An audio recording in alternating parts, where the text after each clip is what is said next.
Moltes gràcies, señor presidente.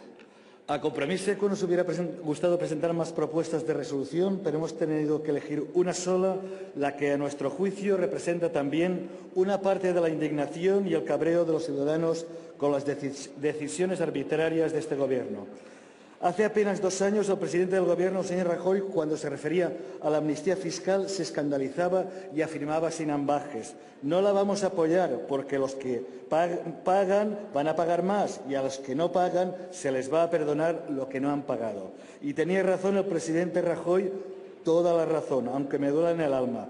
Pero en el momento en que ha tenido las riendas del Gobierno, ¡zas!, todo lo contrario, amnistía a los defraudadores y, además, no solo les eximen de responsabilidad penal, también se comprometen a no verificar lo que presentan, igual que al ciudadano.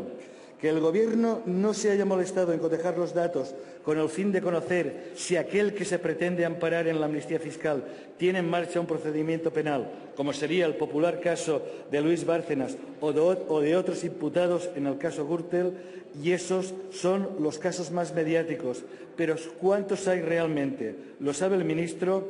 Urge iniciar un proceso urgente de comprobación de las declaraciones tributarias especiales presentadas con el fin de paralizar o aquellas en las que exista un proceso penal en marcha que guarde relación con el objeto de la declaración, o aquellas en las que exista un procedimiento sancionador de revisión en marcha por parte de la Administración tributaria o cualquier otra administración que guarde relación con el objeto de la declaración.